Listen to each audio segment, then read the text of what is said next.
at the lung bases and at the skeleton. For any in the skeleton, I mean in the lower ribs or in the vertebrae, you can assess for any fracture or like for example the dislocation. And for the lung bases, you can assess for any type of pleural effusion or any mass present at the lung base. This is, I am talking about an erect abdominal x-ray for which the bases of the lungs are visible. Now, normal versus abnormal gas shadows. What are the normal gas shadows present in the abdominal X-ray? The stomach, or the you can say the fundal gas shadow, fundal air bubble, some people call it. Secondly, the colon and the small bowel. Within the lumen, dilated bowel or obstruction. So that means if you see abnormal gas shadows in the abdominal X-ray and the gas or the air is confined within the lumen, that means either it is a dilated bowel loop or you are dealing with a case of obstruction, intestinal obstruction.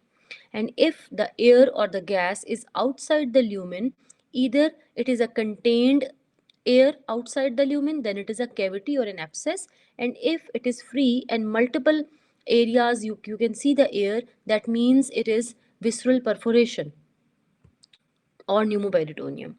So this is a plain abdominal X-ray, and in this plain abdominal X-ray, what you can see is, I'll tell you. So see here. Now this is the outline of the kidney. This is the right renal outline. Okay, and if you can see here, this is the left renal outline. I'm outlining the kidneys now. Now, apart from the kidneys, this part, this shadow is of the psoas muscle. This is the right psoas muscle. And same for the left side. This is the left psoas muscle. Then what else you can see? You can see the liver edge here. This is the liver edge, the lower border of the liver crossing that kidney. Okay, overlying that kidney here. Okay, oh, actually not crossing, this is, there's a shadow overlap. And what else you can see? This is the spine with the spinous processes in the center, and these eyes, these are the pedicles. They are called the eyes of the vertebra because they are located bilaterally, symmetrically. So these are the eyes. Okay, so these things are you can see here. And now we'll be moving to the contrast medium. Contrast medium, which is used for the GIT. First of all, you make a concept of contrast. What is a contrast? Contrast is something, even air is a contrast, you know. So contrast means that something which has a different density, grossly different density, so that it is visible, right? Now, in radiology, we can use two types of contrast media. Either the contrast is water soluble or it is water insoluble. Now, for water soluble contrast, there are again a classification. Water soluble contrast can be put under ionic contrast and non-ionic contrast. Either they can be put in the way that when dissolved in water, whether they dissociate into anion or cation. If they dissociate, these are the ionic contrast. If they don't dissociate, these are the non-ionic contrast. There is another classification of water soluble contrast that is based upon the osmolarity or the density of the contrast. So in that way, you divide it into high osmolar contrast, low osmolar contrast, and isoosmolar contrast. What does that mean? You compare the density of the contrast with the density of the plasma. If it is of the same density as plasma, it is called isoosmolar contrast. If it is of higher density, it is called high osmolar. If it is of low density than plasma, it is called low osmolar contrast. So remember, all the isoosmolar and low osmolar contrast, they have got the least contrast reactions. They are very safe to use. Okay. High osmolar contrast have greater contrast reactions, including the allergic reactions. And these are, I'm telling about the pros and cons of the contrast media. So the low osmolar contrast are safe to use, but they are expensive. However, the high osmolar contrast, which have more contrast reactions, they are widely available and they are cheap to use, inexpensive. Same is the case with ionic versus non-ionic.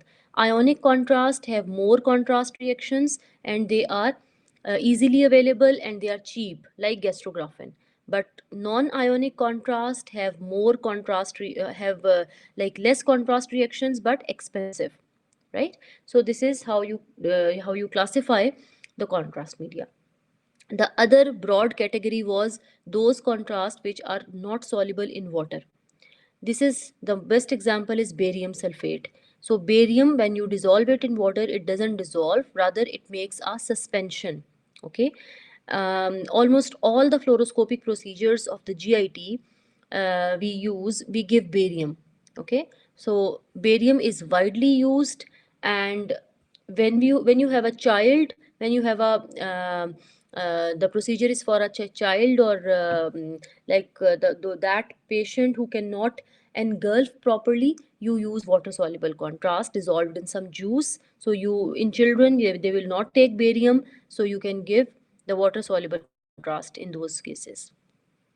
Okay, so what are the contrast investigations? What are the fluoroscopic investigations which are being done in the GIT? First of all, the contrast swallow, or usually called barium swallow, but apart from barium, it can also be done with gastrographin. So indications include dysphagia, pain, reflux, anemia, tracheoesophageal fistula, and perforation. Contraindications include aspiration. Now here I'll take a break and I will mark your attendance first. Um, who is the group leader?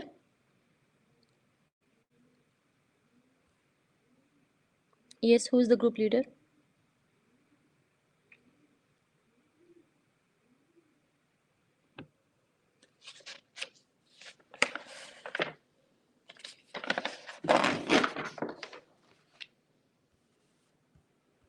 Yes, anyone who is the group leader among you?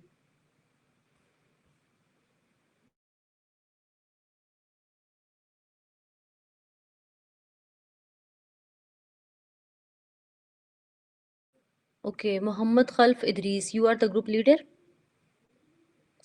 Okay, Muhammad Khalf, there are 10 students in the list. Who two are absent? Tell me.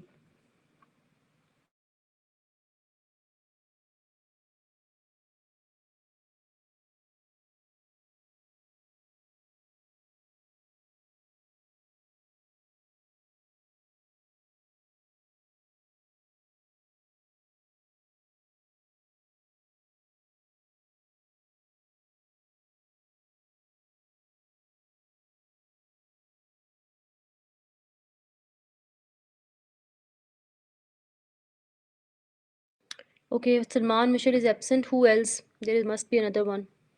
Jara. Okay. So for the first lecture, these two are absent, and I'll take attendance at the last of this, at the finishing point of this first lecture, and then for the second one actually. Okay. So we were discussing the contrast swallow. Now this is an AP view and a lateral view of a normal contrast swallow which is done with barium, and this is the filling phase. Okay, there is a filling phase where you ask the patient to engulf that barium and he drinks it, and then you take the image, right? And the other one is the evacuation phase. So the evacuation phase will tell you the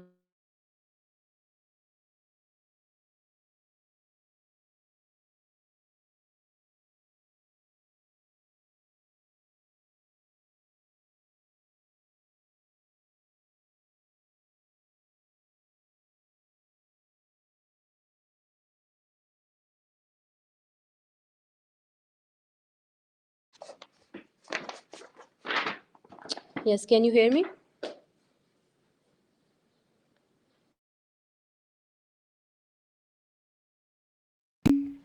Okay.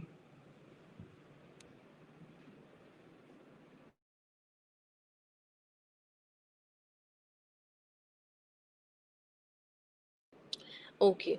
So next we will be discussing the barium meal. Okay. So the indications for barium meal include dyspepsia, upper abdominal mass, weight loss, GI hemorrhage, partial intestinal obstruction, and assessment for perforation. The contraindications include complete large bowel obstruction. All the fluoroscopic procedures involving the use of barium, those will be contraindicated in complete bowel obstruction. What is the patient preparation? You ask the patient to remain NPO. NPO stands for nothing per oral. You ask the patient to attend that or to come empty stomach for 6 hours at least. And this, for the smokers, you will ask that no smoking for at least 2 days prior to the procedure, because cessation of smoking, or when the smokers stop smoking, they will increase the GI motility.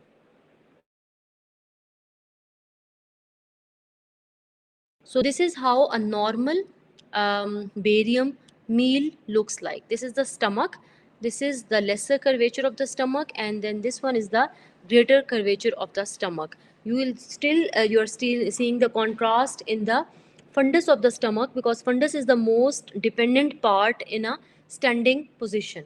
So it will be holding contrast for longer as compared to the rest of the stomach. Then comes the small bowel follow through and small bowel enema, also called enteroclysis. What are the indications? Pain in abdomen, diarrhea, which is chronic diarrhea, anemia, GI loss, GI bleeding, partial obstruction, malabsorption, and abdominal mass. So contraindication is the same, complete bowel obstruction, and patient preparation is the patient should be on low residue diet for few days, and you can take also you can give some tablets which are for the evacuation of the bowel or bowel cleansing. These are the images. The first one is of small bowel follow through, and the second one, this on the right side, this is showing you normal small bowel enema. Okay, now barium enema. This is the most important and clinically most, you can say, widely used. Indications include change in the bowel habits, pain in the abdomen, mass, melena, or anemia. Now, it can be done single contrast or double contrast. What is the difference? In single contrast, you only give barium, and you through the this is given per rectally, and this is usually done for obstruction or intersusception. Intersusception I will explain you in the second lecture. And when you say double contrast means you first give barium per rectal, and then afterwards you will insufflate the rectum with air. Okay, so in that sense you are giving two contrast which are of opposing densities, barium and air. So those contrast will what will happen to the intestine? They will mark the walls and the lumen of the intestine, and any pathology which is present in the walls especially is likely to be picked up. What are the contraindications? Previous rectal biopsy, toxic megacolon, and pseudomembranous colitis. The preparations include, this is actually a 2-day preparation. The patient must be on low residue diet, and there should be bowel preparation with the tablets of Delcolex, which will induce bowel motion, and it will lead to bowel cleansing. Now, this is a normal barium enema. Just wait for a minute.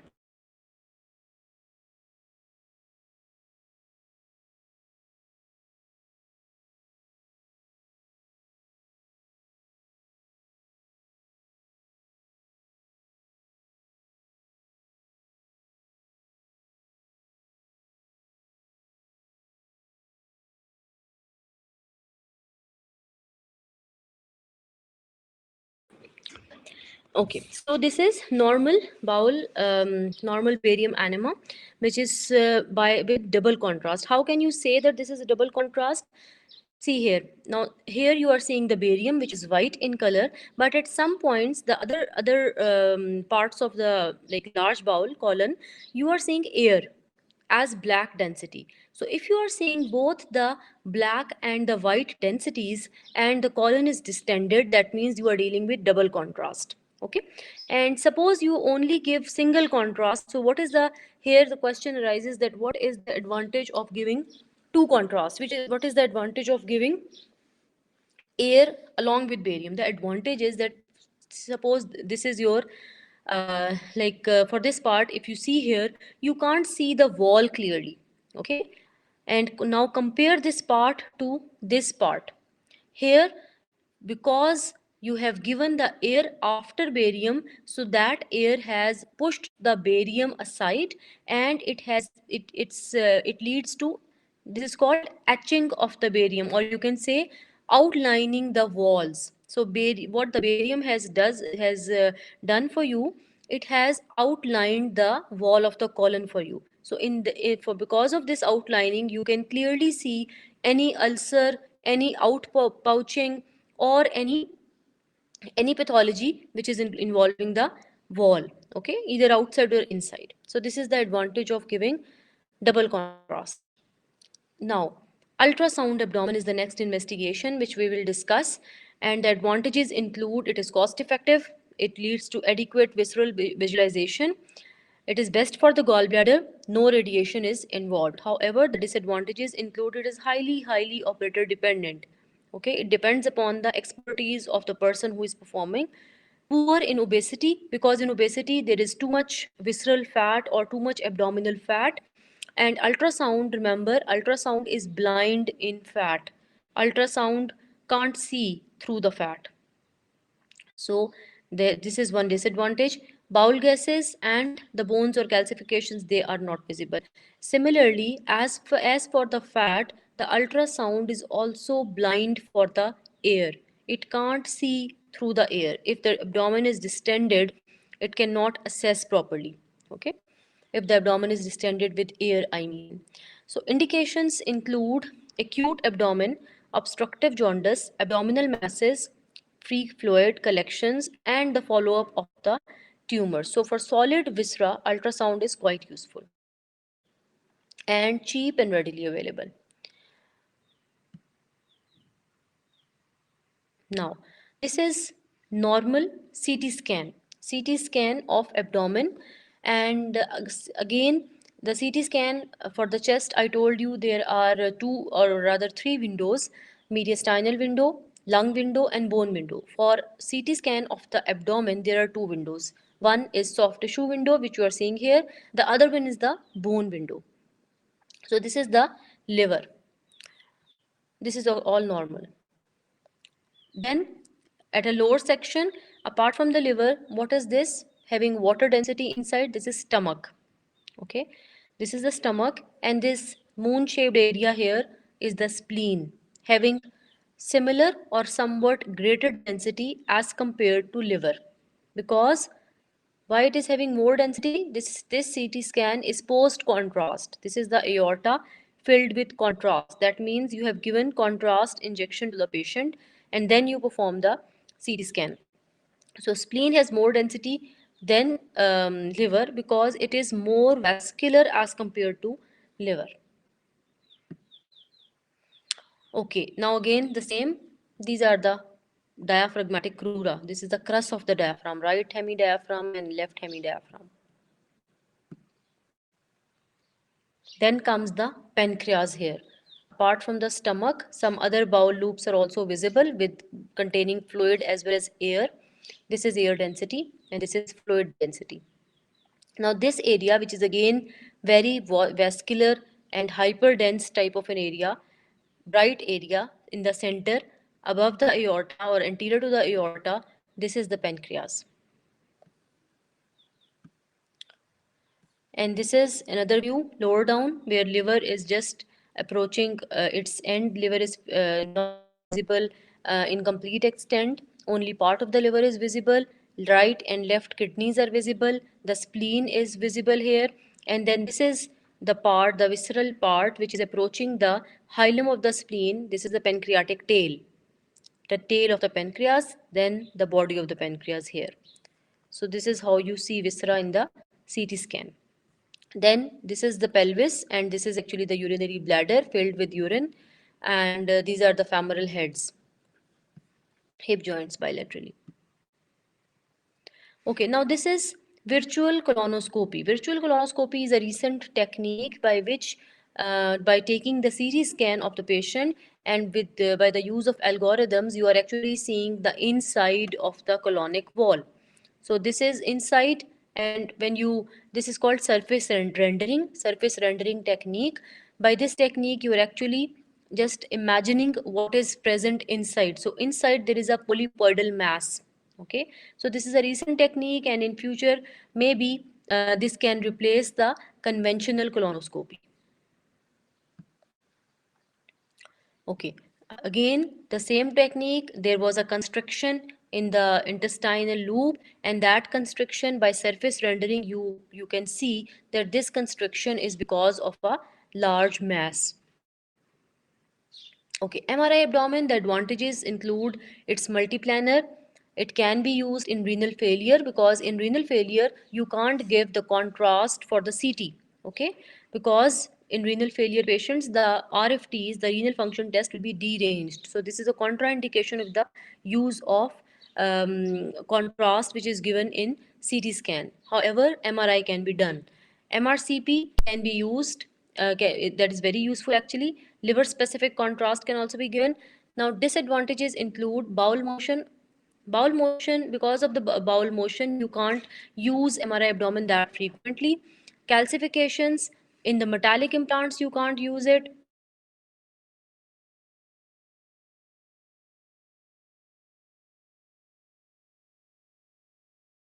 And in claustrophobia, so some patients who are fearful, you can't, because MRI is a lengthy procedure, it's not sometimes something to be done within minutes, so you can't go for MRI in those individuals. This is how MRI looks like. MRI, in MRI, you know by now there are two sequences which are most widely used. T1 weighted and T2 weighted images are used. And for what is the difference between T1 and T2? In T1 weighted images, the fluid will be black, or you can say low in intensity. However, in T2, the fluid will be white, or you can say the water will be white. So how to like identify? So see, this is the MRI abdomen transverse view.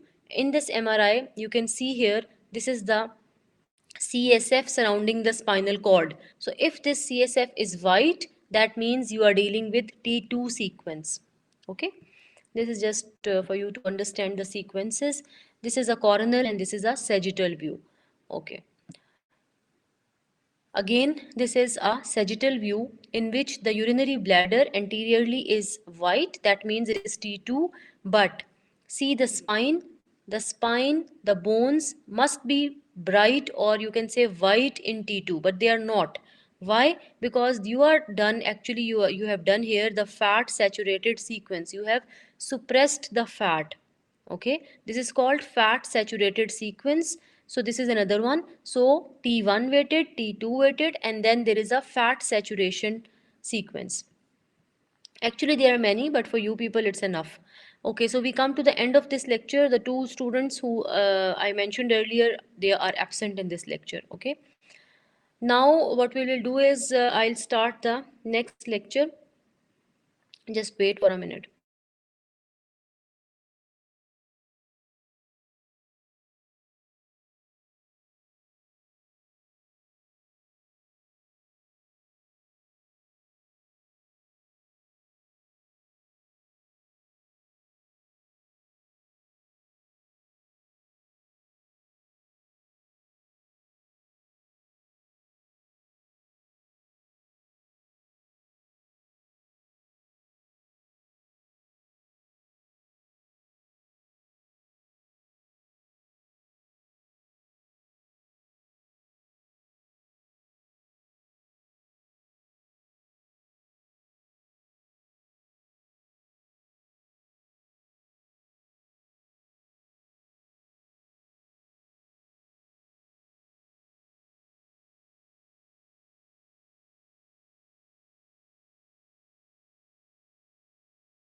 Okay, who was the group leader?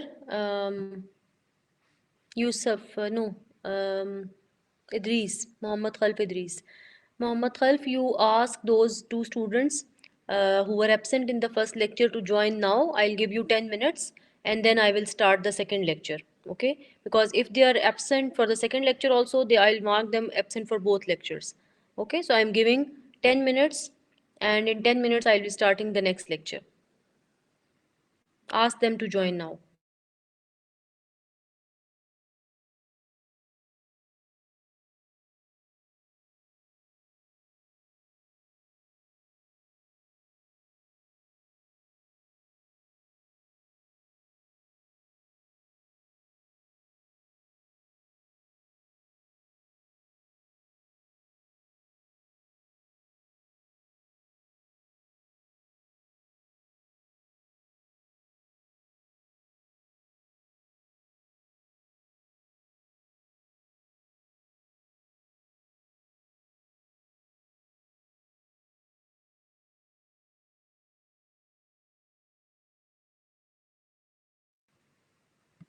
Yes, I think Jarrah Talal has joined, 11 students now.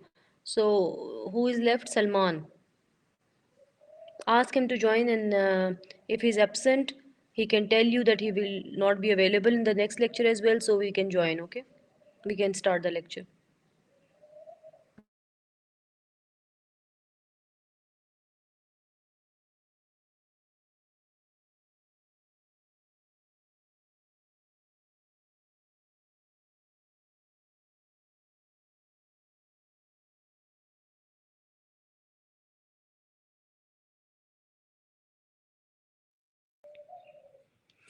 Okay, after 5 minutes, we'll be starting the next lecture.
Okay, so we will start the second lecture of GIT. And okay, by the way, Jarrah Talal, you were absent for the first lecture. Okay.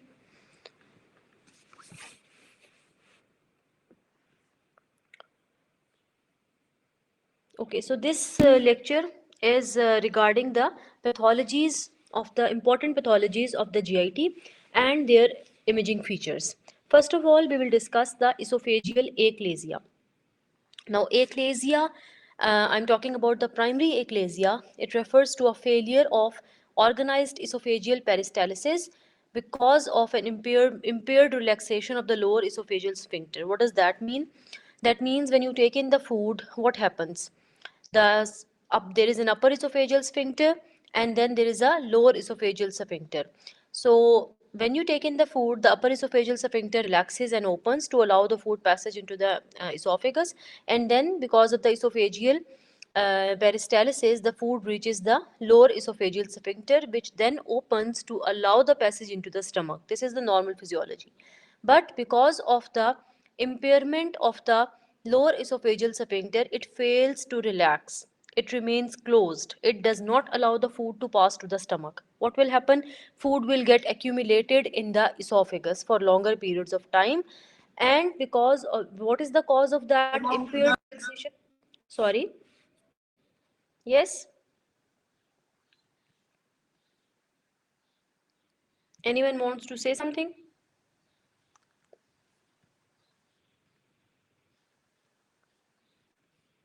Yes, yes, there's any question or it was by mistake?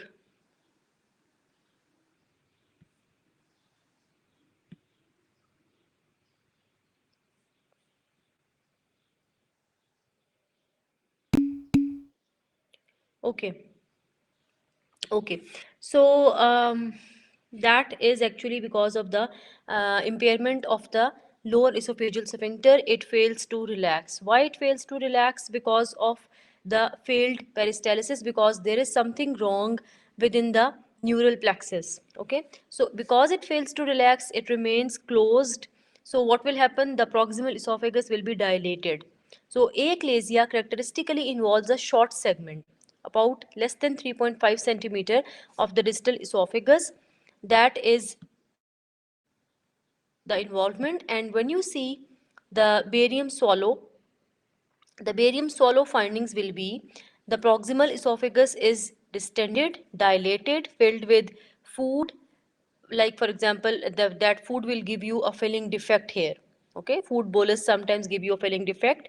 And then at the distal part of the esophagus, there is a stricture, and the stricture resembles the bird's beak. So it is called bird's beak appearance of esophageal achalasia. Now coming back to the chest x-ray. Chest x-ray is not diagnostic, but if done for any other reason, it can show you an air fluid level due to stasis in the thoracic esophagus, and it can also show you small or very small or absent gastric air bubble. Fluoroscopy or barium swallow is the investigation of choice. A barium swallow is able not only to confirm that esophagus is dilated, but also it can assess the mucosal abnormalities. Characteristic sign is bird's beak appearance with esophageal dilatation. Next, we go to esophageal carcinoma. Relatively, it is uncommon. However, it has a very bad prognosis. It tends to present with increasing dysphagia. Initially, the dysphagia is for solids, progressing to liquids as the tumor increases in size and obstructing the lumen of the esophagus. What are the predisposing factors?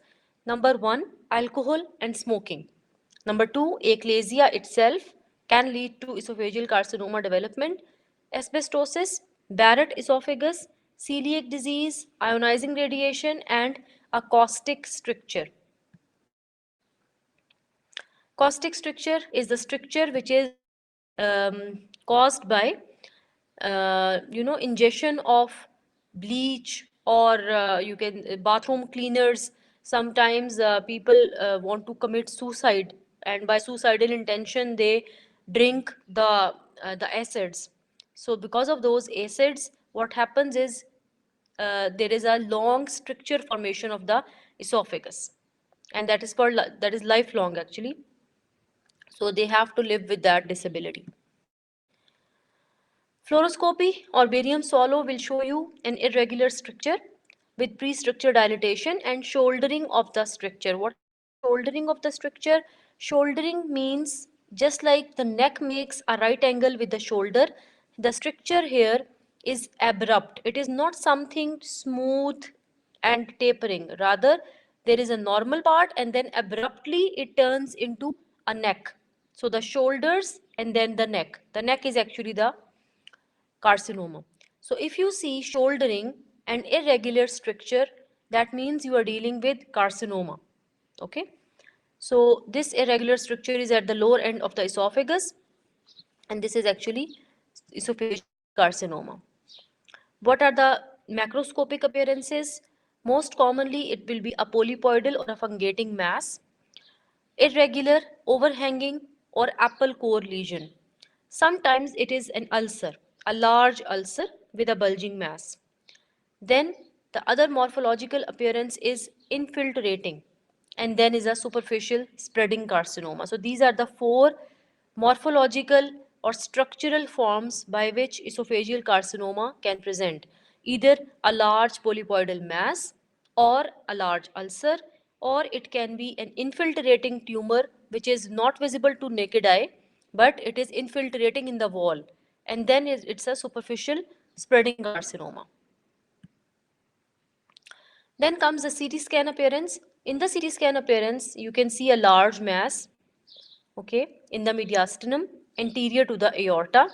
Sometimes the constricted lumen is visible, sometimes not. And the involvement of the aorta and the trachea can also be identified. So this is mainly done for staging purposes. CT scan is done for staging purposes. Okay, now comes the peptic ulcer disease. Peptic ulcer disease is quite common. I'm sure majority of you have heard of it before. Maybe some of you have a relative who is suffering from peptic ulcer disease. It encompasses a number of entities. These are actually the mucosal ulcerations, and usually they are secondary to the effects of the gastric acid. Patient typically present with upper abdominal pain and discomfort, epigastric, which is epigastric in location, and gnawing in character. Very severe, sharp pain in the center of the upper abdomen. Barium meal performed with liquid barium with an effervescent to distend the stomach. And what will it show you? It will show you a pocket of barium filling the ulcer. Along with that, there is an edematous collar of the mucosa and radiating folds. So this is how ulcer looks like. What is ulcer actually? Ulcer is erosion of the gastric wall, denuded mucosa. Okay, mucosal sloughing. So that part which is not having mucosa, that will lead to accumulation of barium. Okay, so barium accumulation, along with that barium accumulation, there is a surrounding collar of edema, surrounding rim of edema, and that surrounding rim of edema is hypodense, black in color. Okay, so if you see this type of an appearance, like a black ring and in the center there is white thing, that is actually an area. This is called pocket of barium. Barium fills this area, and this is ulcer, gastric ulcer. Now, gastric carcinoma, primary malignancy arising from the gastric epithelium. It is the most common gastric malignancy also. Patients typically present with anorexia and weight loss for 95% of cases, as well as abdominal pain. Endoscopy is regarded as the most sensitive and specific diagnostic method. So remember, for gastric carcinoma, barium meal is not the investigation of choice. Okay, endoscopy is the investigation of choice. Endoscopy allows direct visualization of the tumor location, the extent of mucosal involvement, and biopsy for the side. So endoscopy is not only actually used for the visualization of the tumor. Advantage is that you can take the biopsy. Okay, that's why it is the investigation of choice. Radiological methods are often the initial investigation. Mostly the cancers are located in the distal third of the stomach. Remember, 60% cancers are on the lesser curvature. That means if the patient is suffering from any ulcer or any mass which is on the lesser curvature, it is gastric carcinoma unless proven otherwise. Okay. So location is most commonly on the lesser curvature. Okay, so these are the radiological features of advanced cancers. So see, this is to start with, to begin with, usually it's a polypoidal mass and then it grows. So if there is a polypoidal mass along the lesser curvature, chances are more of gastric carcinoma. Then apart from the polypoidal mass, there can be an ulcer. So if there is a large ulcer with associated mass at the lesser curvature, again chances are more of cancer of the stomach. The third variety is diffuse variety. In this variety, even if you take the barium meal, even if you do the endoscopy, it will be normal. Why? Because the mucosa is normal. See, the mucosa is absolutely normal apart from there is a reduction of the gastric volume. Apart from that, the mucosa is normal. So in this diffuse carcinoma, endoscopy turns out to be negative. Okay. So the only finding of endoscopy here will be reduced space, or you can say reduced volume. Okay, this is the normal mucosal pattern of the stomach. This is how carcinoma looks like. This was a barium meal and there is a large mass here. So this large mass, when you do the CT scan, this is the stomach, and in the side, inside the stomach, you can see multifocal mass. By multifocal, I mean this is also involving this, you can say this part of the wall, and then this part of the wall, and there is a focus here. So multifocal mass inside the stomach with vascularity. If you see closely, there is a vessel running here. So vascular mass, most likely carcinoma. Now, CT scan is not done for the diagnostic purposes, it is done for the staging purposes. Okay. So, for the gastric carcinoma, investigation of choice will be endoscopy, which can take the biopsy as well. You can perform the barium meal, but if the biopsy turns out to be it is showing you cancer, you will not do barium meal then. You will then do the CT scan, chest and abdomen for staging purposes. Okay. Okay, so what are the differences between a benign gastric ulcer and a malignant gastric ulcer? The benign gastric ulcer is smooth, regular with rounded edges, and it's flat with smooth margins. However, the malignant one is usually associated with a mass that protrudes into the lumen, and the folds which are surrounding the ulcer, they are not smooth, rather they are nodular. The margins of the ulcer are overhanging or irregular. And then the biopsy can tell you the definitive diagnosis. Okay, so this is how an ulcer looks like on the lesser curvature. This is an ulcer on the lesser curve. Right. If there any question till here from the stomach and from the from the esophagus, if you have any question, tell me now.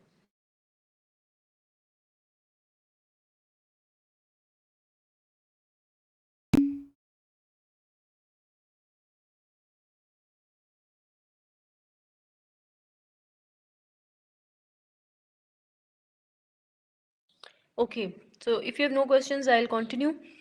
Small bowel obstruction.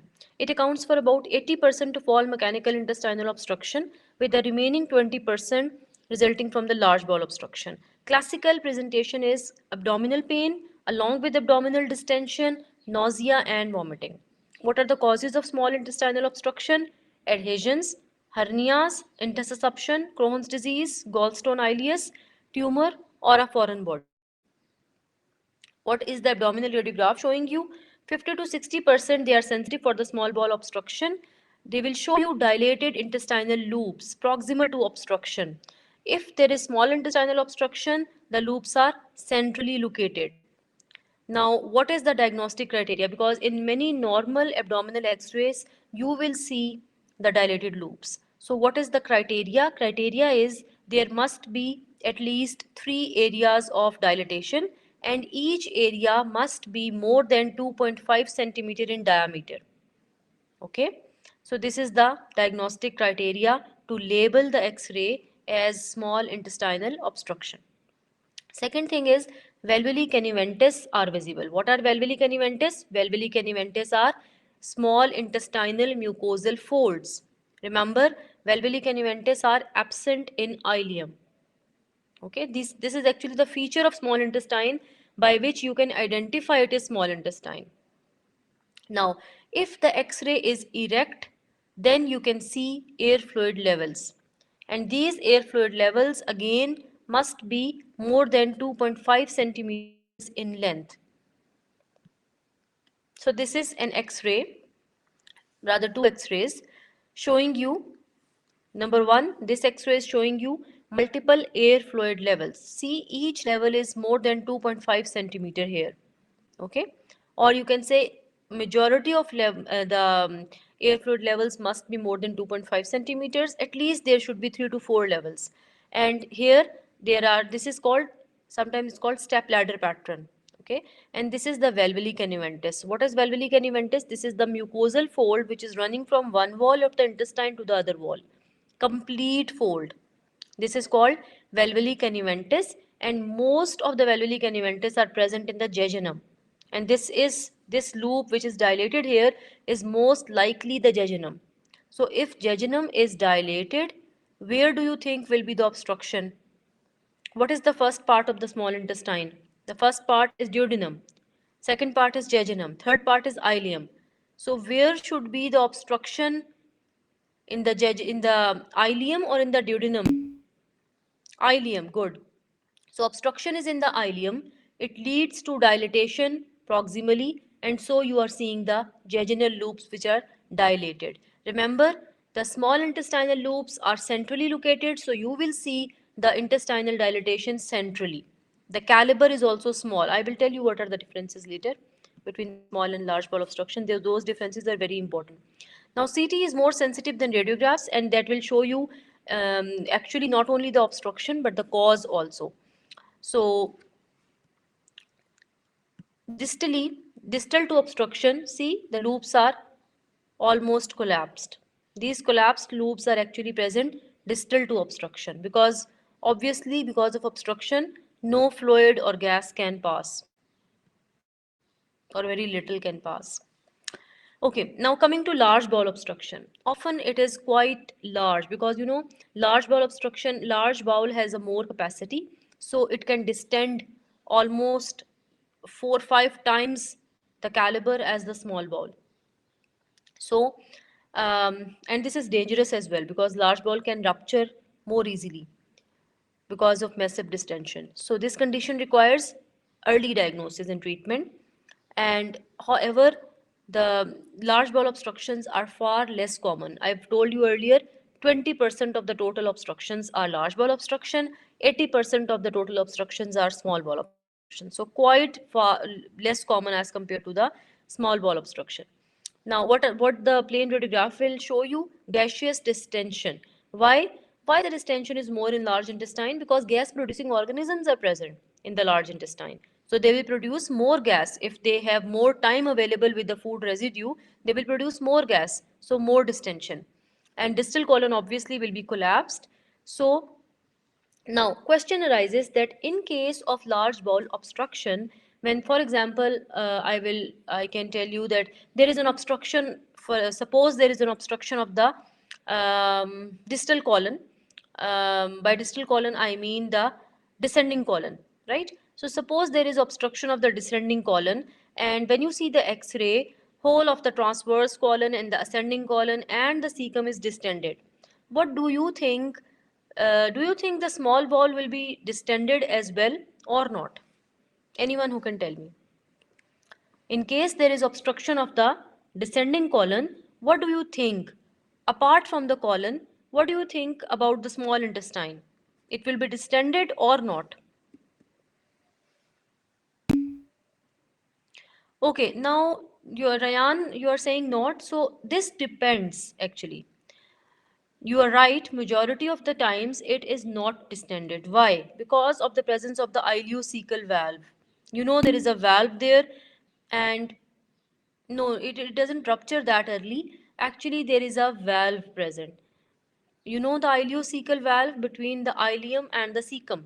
It does not allow bidirectional flow. It only allows unidirectional flow. It only allows the contents to pass from the small intestine to the large intestine. Right? It doesn't allow the fecal matter to pass back. Right? So that means the ileocecal valve is competent. It will not allow anything backwards. That's why in case of large intestine, nothing will be in the small intestine. Any small intestine will be not having that distension, right? But in those individuals where the ileocecal valve is not competent because of earlier surgery or in very old age, when the valve competency is impaired, something will be passing backwards. So, when you see the large intestine and the small intestine together and both are distended, that means you are dealing with incompetency of the ileocecal valve. Okay. Now, what are the differences between small and large bowel obstruction? I've told you central location for small intestine, valvuli canaventis present, diameter should be, you can say it can be more than 5 centimeter, but usually the diameter is less. Also, no gas in the colon. But for large intestine, peripheral location, massive distension, presence of hausteration. What is hausteration? Incomplete folds of the large intestine, running from one wall but not reaching the other wall. Okay, and usually there is cecal distension, quite large, even sometimes more than 10 centimeters. Okay, so these are the differences, and I think you can easily distinguish the two. What is this and what is this? If they are centrally present, congested together, valvuli canaventis are present through and through folds, this is small intestine. If it is massive distension, this area, whole of the colon, this is a descending colon, splenic flexure, a transverse colon, hepatic flexure, ascending colon, and this is a cecum. Whole of the large intestine or colon is distended. Okay, so now we see the comparison between the valvuli canaventis and haustrations. Okay, intersusception. What is intersusception? Intersusception is when one segment of the bowel is pulled into either itself or the neighboring column or the neighboring intestine. How? If you've seen a telescope, what is a telescope? Or even if you have binoculars with you, some of you might have. So, what is the principle of binocular, or what is the principle of a telescope? There is one tube which is going into another, right? Which is extending into the other, and it can come back. So this telescope, this is called telescoping. Okay. So this phenomena is important in intersusception. How? One loop of the bowel can go into the neighboring loop, and if it goes there, it will stuck there. It will cause obstruction, okay, because it gets stuck there. So it's an important cause of acute abdomen, mostly in children. And if in children, the investigation of choice is ultrasound. Okay. Sometimes it can also happen in the adult population where usually there is a lead point. What is a lead point? Pathological lead point. There is either a tumor present or something else, because of which the intestinal loops of you can say the neighboring intestinal loops get stuck into each other. So if you see a plain radiograph, there is an elongated mass, mostly in the right quadrant of children, and there is an air fluid level sometimes proximal to it because this mass is actually obstructing. If you see the ultrasound, there is a target appearance. What is target appearance? Target means if you see the target, which is the target, by target I mean the target for gunshot. For gunshot practices, there is a board with a black and white board. There are alternating black and white rings. This is called the target board. So the appearance resembles that. If you see the ultrasound here, there is black and white rings which are alternating with each other. Black, then white, then black, then white. Why? Because these signify actually the mucosa, submucosa, and then the other layers one after the other. Okay? These are actually overlapping intestinal loops. The layers of those are overlapping with each other, so creating a target appearance. Okay, and if you do the barium enema, and in this case you will not give air. This is a single contrast. Remember when I told you that it can be single or double contrast, I told you there that single contrast is used for intussusception. Why? Because it is also therapeutic. This is one role of barium enema, that in one condition it can be therapeutic as well. It can be therapeutic in intussusception. If in a patient of intussusception, this is a rectal tube, this one.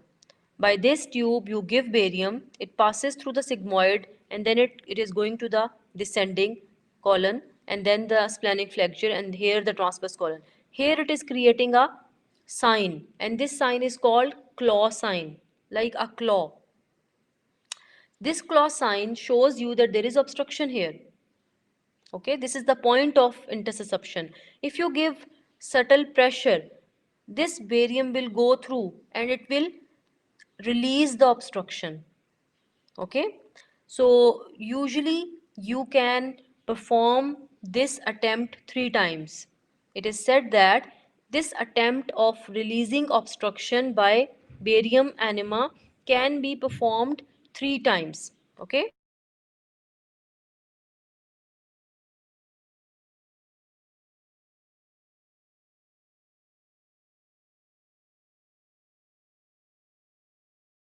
So this is actually claw sign of intussusception, and I'm telling you, you can do 3 attempts of relieving obstruction. 3 attempts you can perform, and after 3 attempts, you will not do more. Okay. CT has become the modality of choice for the assessment of acute abdomen in adults. Okay, remember that point. In the assessment of acute abdomen for adult, you will not perform ultrasound. You will perform CT scan. Again, bowel within bowel appearance. Okay, alternating light and dark rings. They are visible as a mass. So this is the sign of intussusception. And this is the CT equivalent of target sign of ultrasound.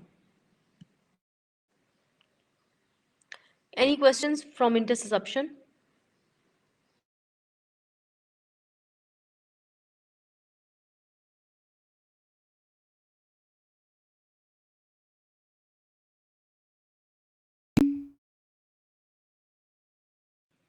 Okay, so we'll move to colorectal carcinoma.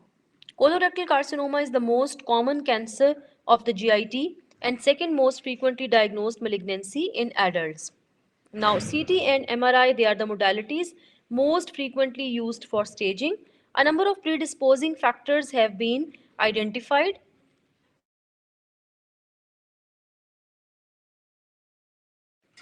and they include low fiber and high fat and animal protein diet.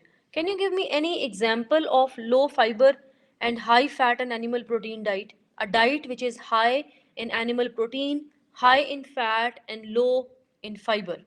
Any example?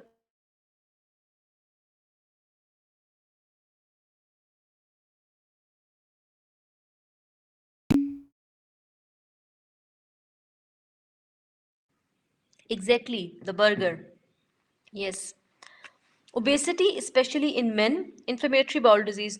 So all those KFC and McDonald's, these diets, they are the predisposing factors for colorectal development, colorectal carcinoma development, and that's why it is on a rise in the urban population, especially. The colorectal carcinoma is quite common now. Asbestos workers and pelvic irradiation. So, morphologically, cancers can be sessile, exophatic, circumferential or apple core, ulcerated, or desmoplastic. Desmoplastic means fibrotic. And location, mostly they are present in the rectosigmoid area, followed by cecum and ascending colon. then transverse colon about 10%, and then descending colon is the least common location for carcinoma development. This is apple core. What is apple core lesion? Apple core lesion means there is a structure which is irregular with shouldering. This is the characteristic shouldering. Okay, right? Shouldering basically means making the structure is making right angle with the normal bowel, both proximally and distally. So this is a very clean lesion, and it resembles the core of the apple when it is being eaten up. Okay, so this is called apple core lesion, and that is pathognomic for characteristic for colorectal carcinoma. Again, another apple core lesion, and there is another fluoroscopic image showing you apple core lesion of the colon. Now, the core is actually the structure or the narrowed part, and the missing part here, which is not visible here, is the mass. There must be a mass associated, okay, which has lead to this structure.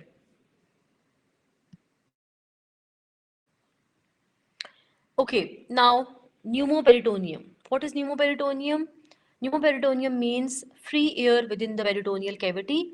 Causes include perforation of a hollow viscus, like in peptic ulcer disease, ischemic bowel, intestinal obstruction, necrotizing enterocolitis, diverticulitis, malignancy, IBD, and sometimes mechanical perforations, including the perforations in trauma, colonoscopy, which is iatrogenic actually, and post-operative free intraperitoneal gas, which remains there for few days after laparoscopy and laparotomy.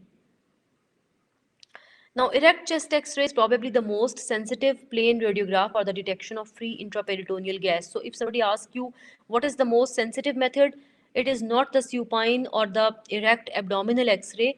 Rather, it is the erect chest X-ray which is most sensitive in the detection of free intraperitoneal gas.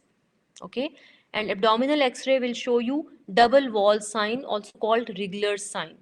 So, this is an abdominal erect X-ray. Both are rather, this is a supine one, and this is showing you free intraperitoneal gas here. Okay, gas under the diaphragm. And in this X-ray, you can see the gas is present all around the abdominal viscera. If you see closely, there is air present outside the liver edge as well. And as well, if you see the intestinal bowel loop, this is actually air outside and then air inside. This is called Rigler's sign. Another one, especially in children, if there is free intraperitoneal gas, the abdominal viscera, they are smashed centrally, and there is all around air. This is called football sign of, like a football. If you see the abdomen of this patient, it resembles a football. So the abdominal viscera are centered, and there is free air surrounding the abdominal viscera all around. This is called football sign of pneumoperitoneum in children. Okay, colonic polyps. What is a polyp? Polyp means a mucosal outgrowth. So colonic polyps are mucosal outgrowths of the colonic wall, and they are of interest to physicians and radiologists. Why? Because they can progress to development of carcinoma. They can progress to a carcinoma. Colonic polyps, they are often detected during colonoscopy. They are mostly incidental finding. And this is how they look like on a double contrast barium enema. There is a stalk present and then there is a mushroom shaped head. So this is the normal appearance of a stalked polyp. This is called a stalked polyp, the polyp with a stalk. And this is CT scan showing you a polyp incidentally. Inside the lumen of the sigmoid colon, there is a mass, a small mass. So this is a mucosal outgrowth. Okay, what is diverticulosis? Diverticulosis means presence of multiple diverticula. Now, what is diverticula and what is polyp? What is the difference? Diverticula is outpouching, okay, and this is present towards the outer side of the intestine, whereas polyp is a mucosal outgrowth and that is present inside the lumen. Diverticulosis and diverticulitis are two different things. Diverticulosis means just the presence of multiple diverticula, whereas diverticulitis means inflammation and infection in one or multiple diverticula. You can use both single as well as double contrast barium enemas, and there will be barium filled out pouchings there. Mostly again the diverticula are incidental finding on colonoscopy as well as on you can say the barium double contrast barium enema and laparotomy. During surgery also sometimes the surgeon finds multiple diverticula. Okay, so this is how multiple outpouchings or multiple diverticula look like. Okay, on fluoroscopy and on CT scan. On CT scan, they look like filling defects, which is filled with small amount of fluid as well as air. Right. So this is diverticulosis. Now, here I'll take a break of 5 minutes and then I'll continue.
Okay, so we will start again. Crohn's disease.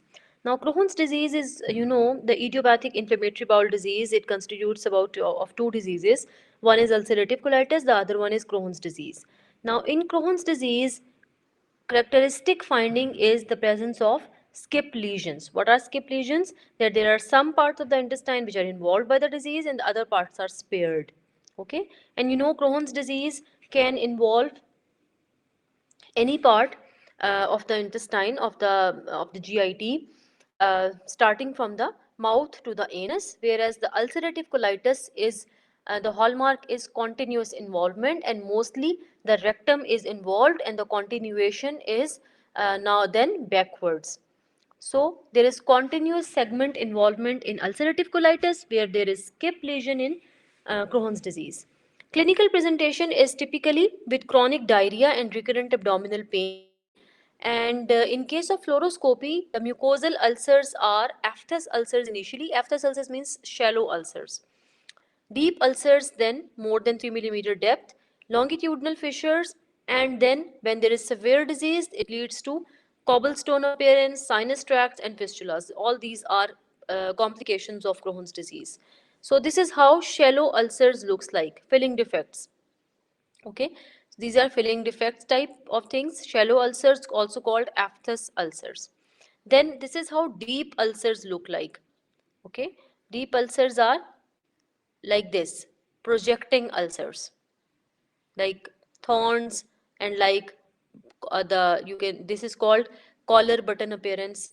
Okay, so this is how skip lesion appears. Skip lesion means that this part is involved and the other part is normal, and then there, after a long segment of normal, then there is another abnormal. So there is alternating, the middle part is normal and then there is an involvement. So this is called skip lesion. The lesions are skipped. This is hallmark of Crohn's disease. What about ulcerative colitis? The inflammatory bowel disease that not only predominantly affects the colon but also extra-intestinal manifestations are there. There is continuous bowel involvement, rectum is always involved, and there is transmural inflammation. What do you mean by transmural inflammation? It means that whole of the wall, complete wall is inflamed. There are no nothing like shallow ulcers or aphthous ulcers. The wall is involved completely. Okay, and whenever you see, this is actually a typical X-ray, or you can say typical fluoroscopic image, or barium enema of ulcerative colitis. Complete bowel involvement. There is nothing like skip lesion, and rectum is almost always involved. So there is, the pathology starts from the rectum and continues posteriorly, or you can say continues in a backward fashion. Okay, maybe there is discontinuation here and the rest, still we will say it is ulcerative colitis because rectum is involved and because there is a backward involvement and continuous segment involvement. Okay, but if the pathology is such that there is one segment involved here and one segment involved here and one segment here, then this is not ulcerative colitis, this is most likely Crohn's disease. So this is a fluoroscopic image, rather you can say this is barium enema, showing you a complete bowel involvement with narrowing of the lumen, as well as multiple ulcerations are there. Okay, the bowel is not normal, there is narrowing and there is continuous segment involvement, suggesting ulcerative colitis. Okay, then comes the ischemic colitis. It refers to inflammation of the colon secondary to vascular insufficiency and ischemia. And abdominal radiograph is often normal. Sometimes it shows you dilatation along with thumb printing. What is thumb printing? Thumb printing means this is a bowel loop, and this bowel loop is showing you an impression here. And if you see the corresponding enema, the impression is more visible. This impression resembles the thumb impression, as if somebody has placed their thumbs over the intestine. This is called thumb printing. Okay, thumb printing have a list of differential diagnoses including ischemic colitis. This is due to ischemia of the bowel.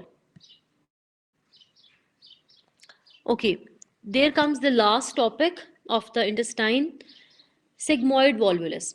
Sigmoid volvulus means twisting.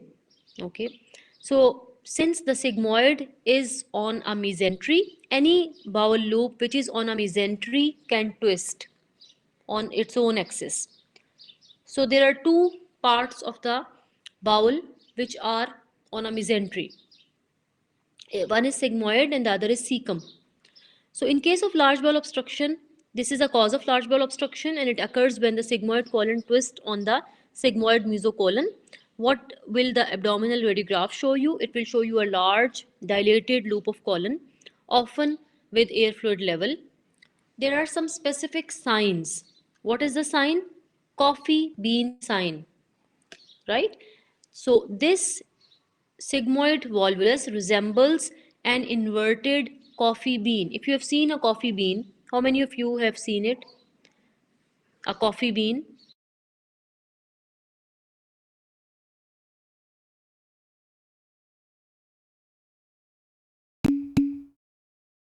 Yeah, all of you, I am sure.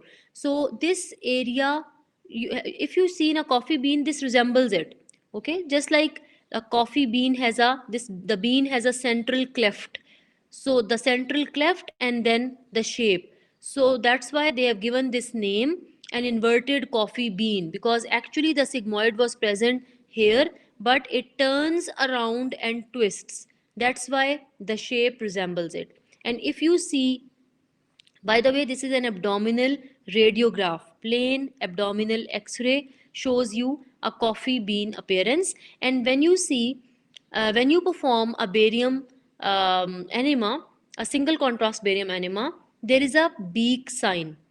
Okay, what is that beak sign? This is the point of twisting. Okay, this is the point of twisting of the mesentery, beyond which you will be seeing a huge mass with an inverted coffee bean appearance, right?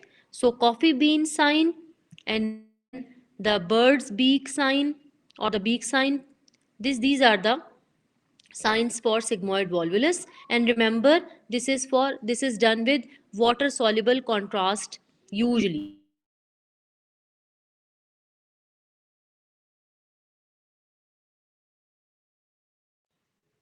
Okay, so these are the two signs, right, of sigmoid volvulus. Any question? We come to the end of the second lecture as well. Any questions from both lectures? You can ask me now.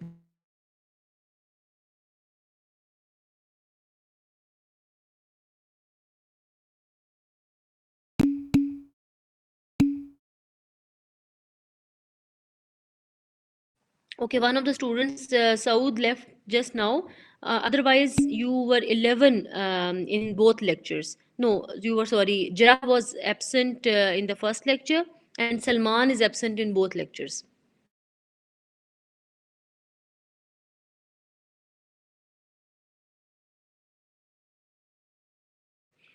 At 12 o'clock, we will start with the next lecture of musculoskeletal radiology, inshallah.